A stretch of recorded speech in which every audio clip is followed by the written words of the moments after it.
Para quem não me conhece, me chamo Anderson Garcia e minha história de vida começou aos 2 anos de idade, quando fui picado por uma cobra coral. Foi uma correria na nossa família.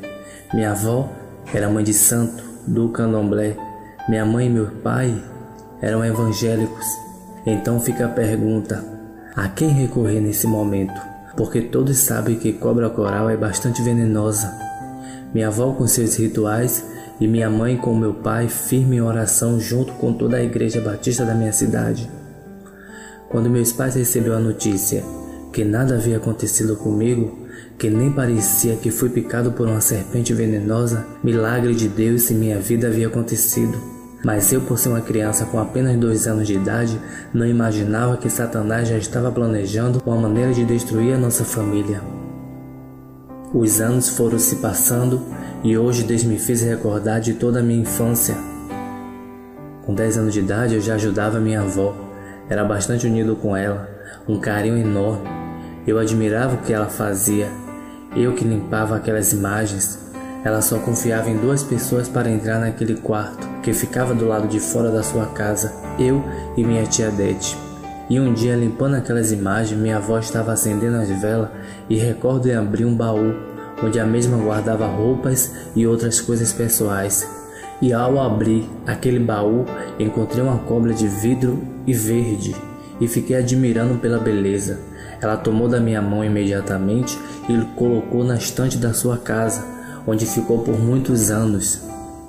E um dia eu resolvi perguntar para ela o que significava aquela cobra de vidro. E ela me disse: significa vida, a sua vida, Andro. Era assim que ela me chamava.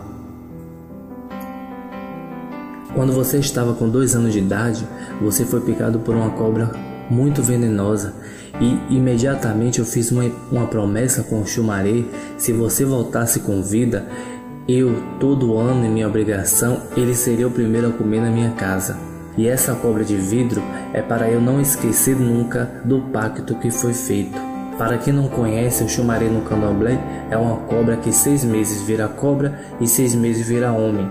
E minha avó continuou: Andro, sua cabeça é de Oxumaré, mas nenhum pai de santo pode raspar sua cabeça, porque o homem de branco me disse que sua vida pertence a ele. Glória a Deus. E hoje, com 32 anos de idade, percebo que aquele pacto que minha avó fez para ajudar, entre aspas, só trouxe desgraças para nossa família. Satanás já estava completamente envolvido em nossas vidas. Sabe por quê? Porque meus pais dentro do evangelho não vigiaram, uma casa que era só brigas e brigas. As dificuldades começaram a surgir, a angústia, desespero e aflição. E aos 11 anos de idade, Satanás já estava trabalhando com o homossexualismo na minha vida, e eu, por não saber o que significava ser gay, ele usava meu pai, meus irmãos e amigos próximos para ver que eu tinha um jeito de andar diferente, que eu não me comportava como eles se comportavam, e isso gerava ira em nossa família, porque meu pai não aceitava ter um filho que era o único mais parecido com ele e que era homossexual. Eu não tive um pai que, ao invés de me chamar para conversar as palavras de Deus e me dizer qual caminho eu deveria andar, ao invés disso encontrei desprezo. E isso quem me dava carinho era minha mãe e minha irmã, porque não tive amor paterno. No dia 16 de março de 1999, meu pai, por não suportar mais aquela vida que estava vivendo em brigas, nos abandonou. E agora, como vamos sobreviver? Minha mãe estava na cama porque havia acabado de chegar de uma cirurgia de mioma, onde a mesma estava com 23 pontos na barriga, 6 filhos para sustentar sozinha. Se com nosso pai estava difícil, sem ele as coisas só pioraram. Eu, com 12 anos de idade, presenciava esse sofrimento. Cheguei até a pensar que eu fosse um dos motivos da separação.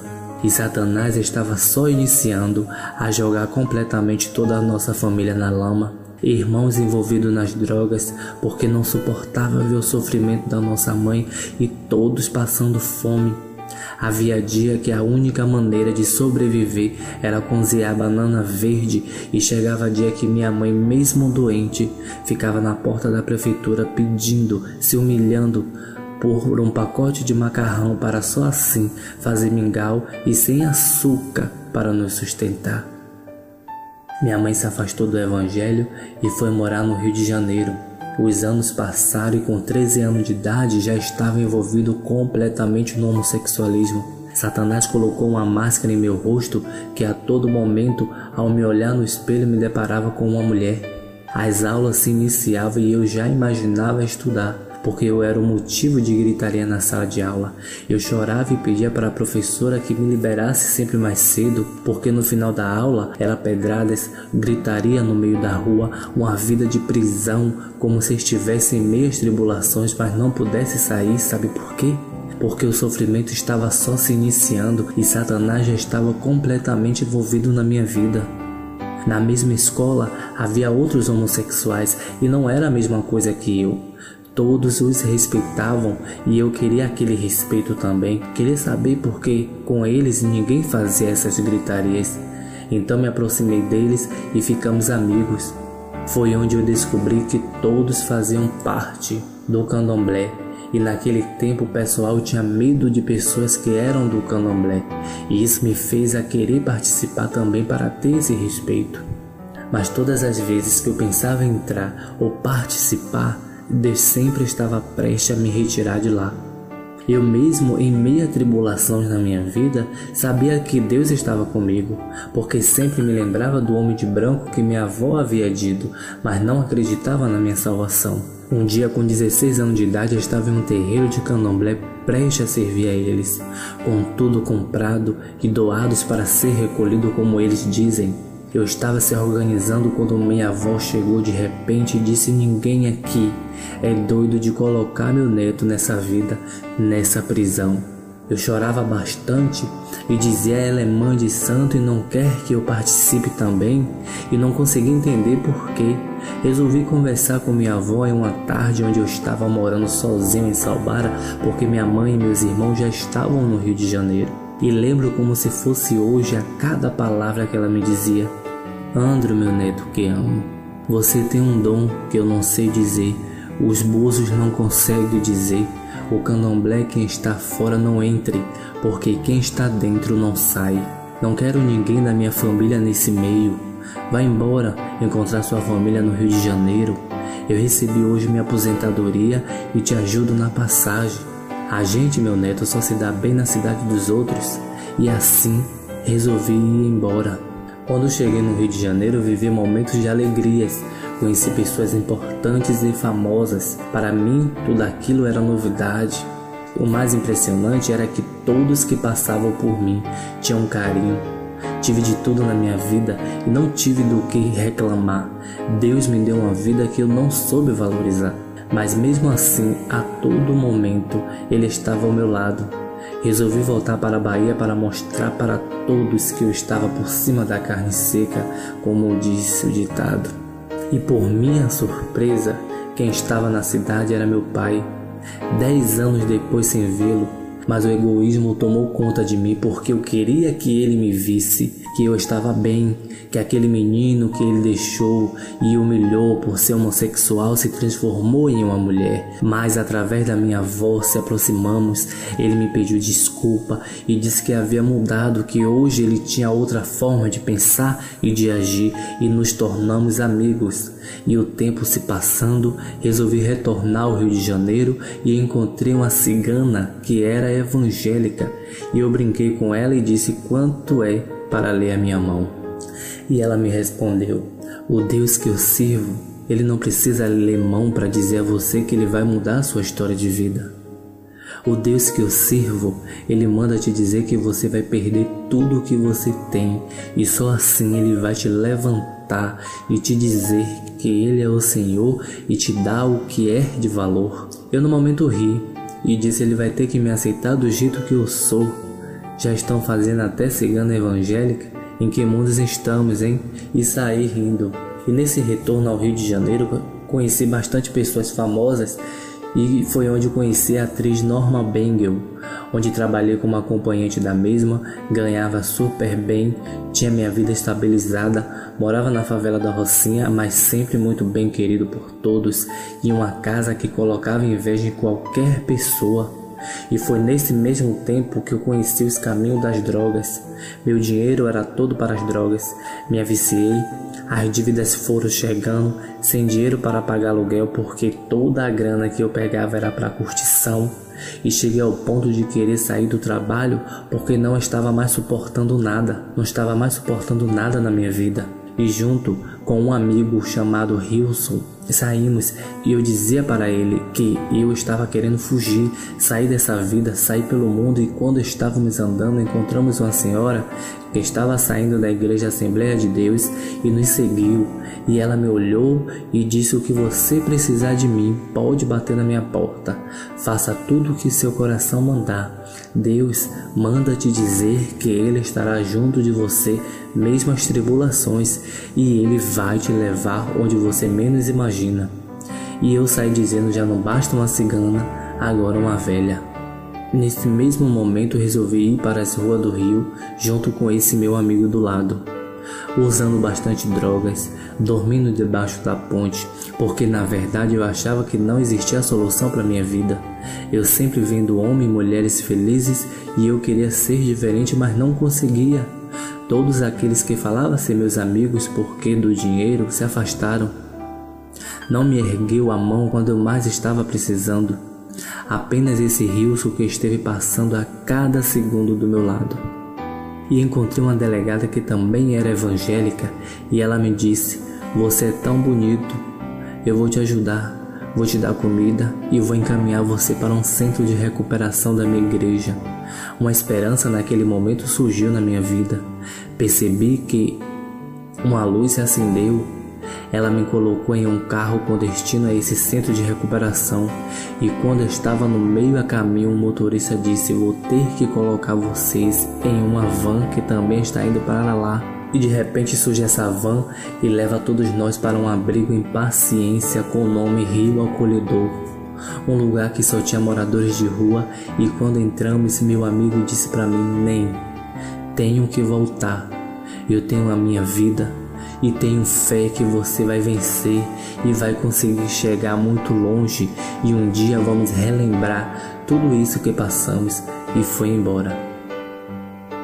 Chorei bastante porque estava em meio a pessoas de tudo que é lugar e morador de rua. Minha família não tinha notícia de mim, muitos diziam que eu estava preso. Meu irmão Alexandre e Ailton, desesperado, tentando buscar notícias, correram todas as delegacias do Rio e nada de me encontrar.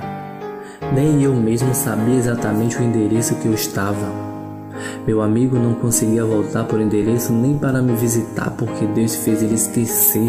Era o momento de eu ficar só. Chorava muito porque eram pessoas doentes de todos os tipos.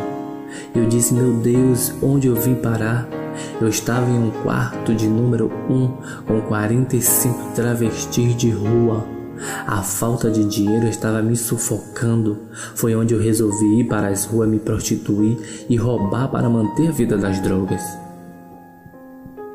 Mas eu sempre era o mais lerdo, não conseguia, porque sempre ouvia uma voz que dizia: eu tenho algo melhor para você.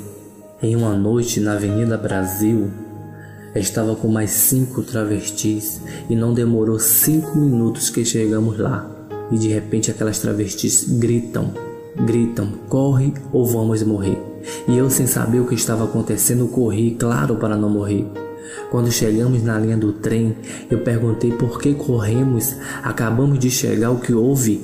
E um deles disse: roubei 5.000 reais do cliente e vamos ter que dormir hoje debaixo do viaduto. E eu na minha mente dizia: onde eu vim parar, Senhor? Era onde eu lembrava de Deus. Aqueles 5.000 reais não deu nem para a madrugada, porque foi tudo em drogas. Eu estava com 20 reais escondido na minha roupa, porque se os travestis soubessem que tinha aquele dinheiro, ele queria gastar em drogas e iríamos ficar mais outras noites dormindo na rua. E foi onde eu decidi voltar para o abrigo e senti no meu coração de sair escondido. Senti algo dizer: vai embora. E fui para a linha do trem. Quando estou dentro do trem, ouvi um pessoal dizendo: acabou de acontecer uma tragédia debaixo do viaduto na Avenida Brasil. Mataram 5 travestis porque de roubo. Mais uma vez Deus estava me salvando, me livrando da morte, e chorei e disse: Deus, por que o Senhor olha por mim? Por que não me deixou morrer lá também, Senhor? E daí aquela voz novamente dizia para mim: eu tenho algo melhor para você. Em uma tarde, sentado na área do abrigo, veio um rapaz e sentou no meu lado e disse para mim: onde você veio parar? No meio de pessoas de todos os tipos, cegos, aleijados, leprosos, cancerosos, pessoas com pneumonia, tuberculose, matador, traficante, no pior lugar desse mundo. Você precisava passar por aqui para saber que nesse mundo muitos precisavam saber que Deus existe. Muitos precisam ouvir de Deus. Você vai ser transformado e vai um dia contar que por aqui passou. Eu no momento não respondi nada para ele, apenas chorava. E no mesmo momento chegou a enfermeira que trabalhava no local, porque todos deveriam fazer exame para ver a cada quarto que iria ficar. E quando chegou no meu resultado, eu não tinha nenhum tipo de doença. Eu estava dormindo ao lado de pessoas com tuberculose e não me afetou em nada. E a enfermeira disse para mim: milagre de Deus na sua vida, porque aqui todos que entram bom saem doente ou morto. O que você está fazendo aqui, isso não é lugar para você. 2 dias depois, sem dormir, do lado de fora do abrigo, fui pedir ajuda. Amigos que havia feito lá dentro, e consegui ligar para minha mãe, e foi aquela emoção, e ela mandou a minha passagem para a conta da enfermeira e retornei para a Bahia, muito magro, por causa das drogas. Passou os dias, meu aniversário chegou, muita comida e bebida, mas sempre quando eu estava feliz, algo teria que me acontecer. E meu irmão estava presente e do nada ele cismou comigo, achou que eu estava ofendendo a minha mãe, mas todos estavam rindo e brincando, e ele chegou do nada e gerou aquela briga, discussão, porque eu, naquele tempo, era uma pessoa que não levava desaforo para casa. Então meu irmão chamou a polícia na cidade local, onde a mesma me colocou para fora de casa, jogou todas as minhas roupas no meio da rua e foi aquela vergonha, e chorando muito, não sabia para onde ir, estava mais uma vez sem rumo e sem direção. Minha irmã percebeu todo aquele sofrimento e me seguiu e disse: meu irmão, se você ficar na rua eu ficarei com você. E isso tudo era 3h40 da madrugada. E minha irmã disse: vamos ligar para o nosso pai. Ele será a nossa solução. Foi onde Deus estava novamente entrando na minha vida e me dando mais uma oportunidade. Meu pai atendeu e nos recebeu em sua casa. Foi super gentil e disse que eu poderia morar com ele e sua família e sua nova família. Minha irmã retornou e fiquei morando com meu pai. Os tempos passando e fui perceber que Deus estava me dando tudo o que eu não havia tido na minha infância. Deus me deu um amor de pai que eu não tive, porque aquele pai que tinha imagem do passado não existia mais, e sim um novo homem que me aceitou com todo carinho. O que ele não fez ontem por mim, está fazendo hoje. Deus me deu carinho de irmão. Minha madrasta me tratava como seu filho, amor de mãe. Tem maus que é para bem. Tudo foi plano de Deus, tudo isso deveria acontecer. Meu irmão Railan já servia ao Senhor e estava em oração dias e mais dias pela salvação de toda a família. Minha mãe voltou para os braços do Senhor e firme em oração pela minha libertação. Foram dias e mais dias, campanhas. Logo em seguida, minha madrasta também fez uma aliança com o Senhor. 5 meses depois, meu pai também teve o encontro e refez a aliança com Deus. E eu, não aceitando isso, porque achava que Deus deveria me aceitar como eu estava, eu chegava ao ponto de dizer que Deus teria que me aceitar de cabelo grande e de vestido, queria servir ao Senhor, mas vivendo no pecado.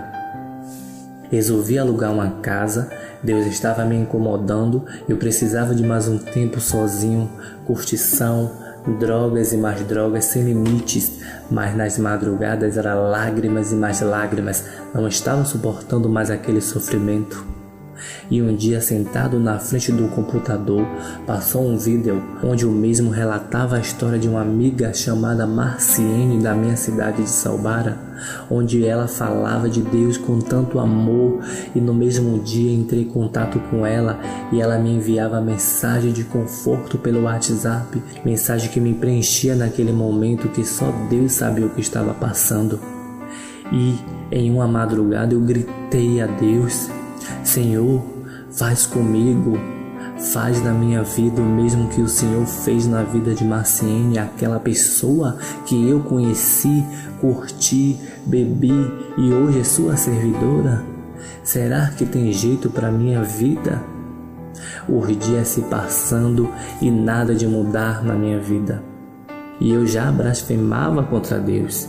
Dizia que era mentira desse povo, que Deus não ouvia ninguém, que era tudo ilusão. E em uma tarde recebi um convite para participar de uma campanha na igreja Fruto do Espírito com a pastora Sheila Maria. Uma campanha que tinha o nome de Tanque de Beceba, algo assim, não me recordo. As pessoas entravam nesse tanque e faziam um pedido, ou seja, passado ficava para trás. Eu resolvi ir, mas reclamando, dizendo que coisa doida dessa pastora colocar um tanque no meio da igreja e dizer que vai curar as pessoas. Eu vou desafiar ela, quero ver se eu vou me curar, quero ver se realmente esse Deus está dentro dessa igreja, quero ver eu deixar de ser homossexual. E disse: Deus, eu vou entrar, mas quero ver se você existe mesmo.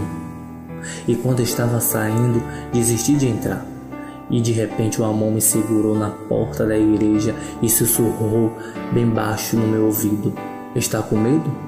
Você não me desafiou? E aquele arrepio veio no meu corpo e meu coração disparava. E quando eu deparei, eu já estava dentro do tanque.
E quando saí, estava totalmente liberto do homossexualismo.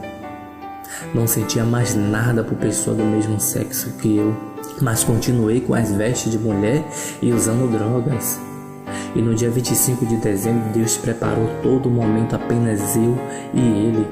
Fiquei das 6 horas da tarde até as 11 horas da noite orando de joelho, e onde uma luz tomou conta do meu quarto e aquela voz dizendo: Anderson, chegou o grande momento. Lembra que eu havia dito que a sua vida me pertencia?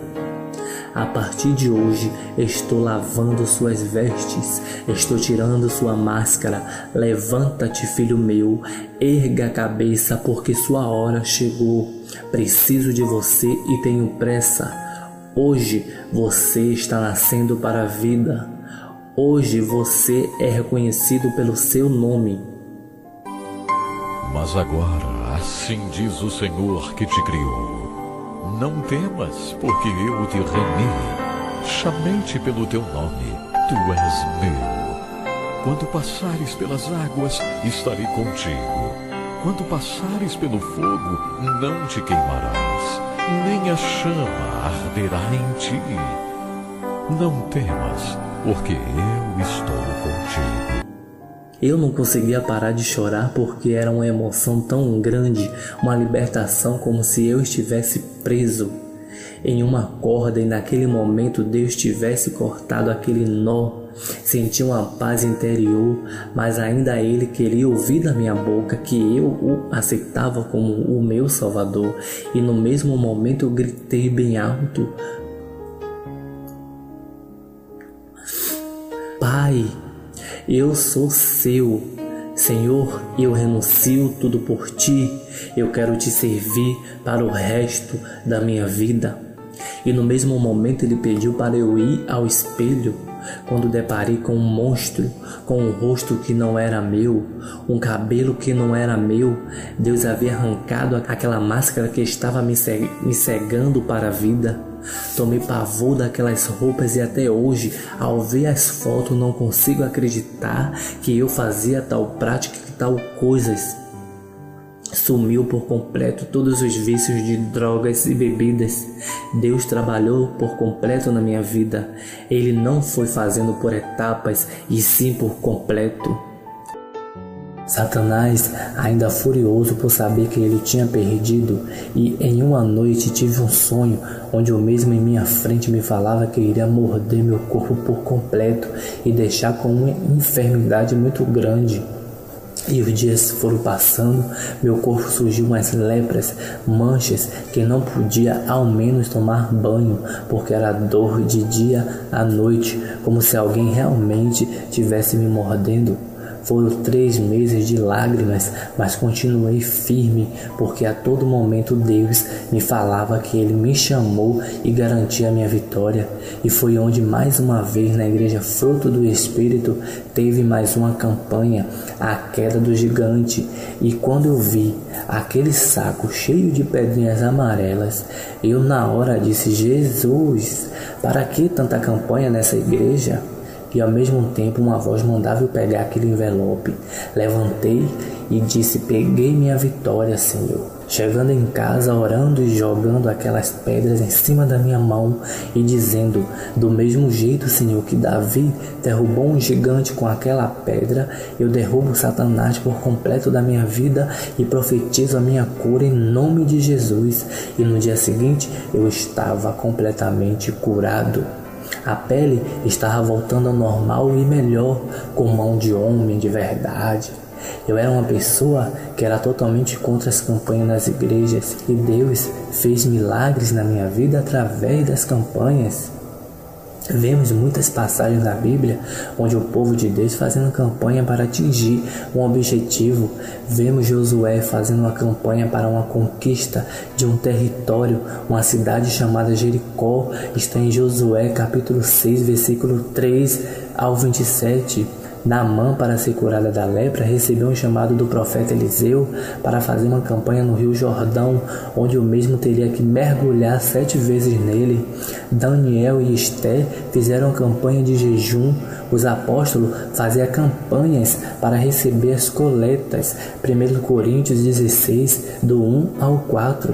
A campanha é mais para nos ajudar do que a Deus. É uma forma de nós mostrarmos para Deus e nós mesmos que estamos determinados para atingir um alvo. Lembro apenas que não é a campanha que faz o milagre, é Deus. Se fizeres um voto a Deus em estar realizando esta empreitada, não tarde em cumpri-lo. Eclesiastes capítulo 5, versículo 4 ao 5. Amados, Deus te prepara a todo tempo, para tudo há uma explicação lá na frente. Hoje, meus irmãos, serve ao Senhor. Minha mãe é uma pessoa iluminada por Deus que está sempre em orações e fiel ao Senhor Jesus. Meu pai louva ao Senhor e glorifica o seu nome. Amados, Deus usa qualquer um para dizer o que Ele tem preparado para você. Ele usou minha avó lá na frente para dizer que minha vida pertencia a Ele. Minha avó, uma mulher que desde os 7 anos de idade, envolvida por completa no candomblé, faleceu sem as pernas, presa na escravidão de Satanás por medo de se libertar e prejudicar alguém de sua família. Queria muito que ela estivesse viva para me ver hoje na glória do Senhor e eu poder dizer a ela: Jesus te ama e eu também te amo. Mas Deus sabe de todas as coisas. A Bíblia diz que o salário do pecado é a morte. Não adianta você falar que quer e não abrir o seu coração. Tudo vem pela fé que está dentro do nosso coração. Tudo só acontece em nossas vidas quando damos espaço a Deus trabalhar. Quando queremos: eis que estou à porta e bato.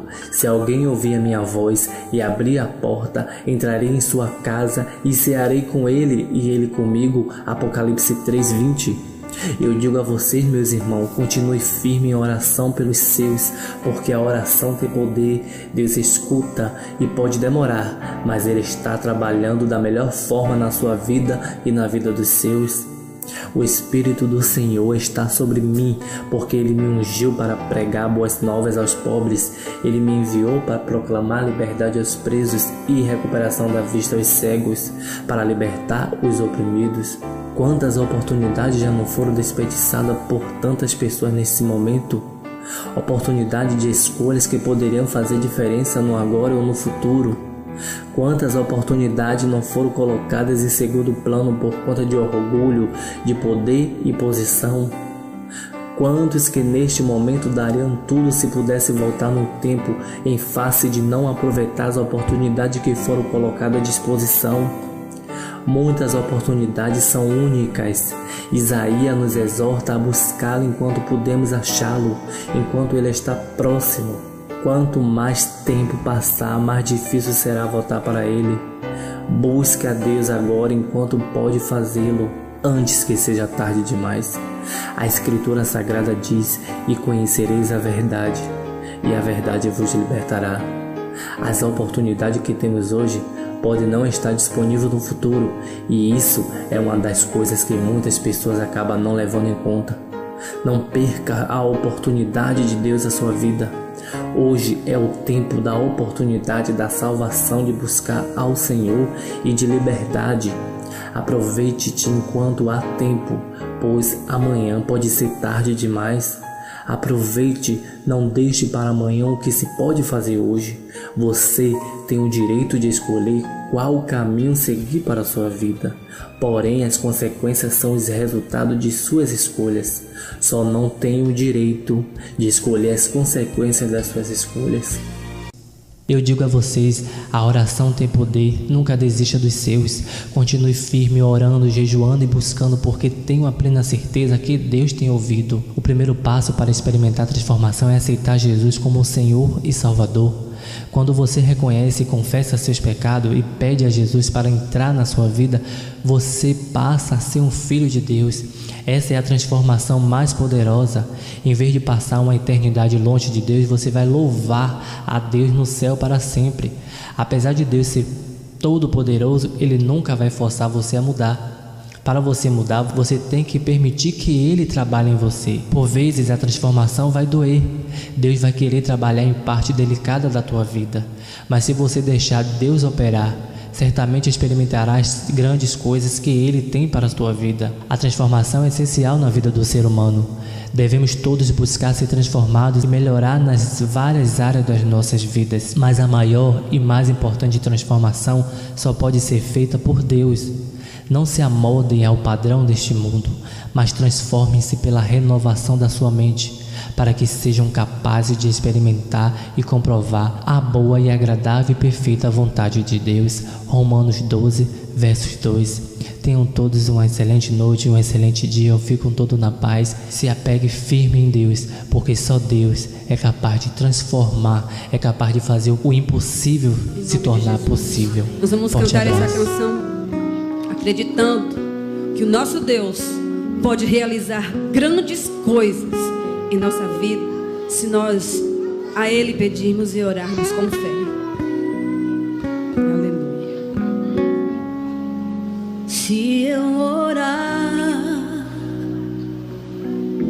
receberei o teu poder, receberei os teus milagres, conforme as tuas promessas, conforme a tua vontade, porque tu és o Senhor. Se eu me humilhar diante da tua glória, me arrepender dos meus erros e buscar o teu Espírito, sei que o Senhor me atenderá, ouvindo a minha oração. Perdão eu terei, curado serei, por tua bondade e o teu grande amor. Perdão eu terei, curado serei, por tua bondade e o teu grande amor. Eu sei que me amas, sei que me amas, Pai. Tu me amas, meu Pai, tu me amas. Eu sei que me amas, sei que me amas, Pai. Tu me amas, meu Pai, tu me amas. Creio em tuas promessas, aleluia. Creio em tuas promessas, aleluia.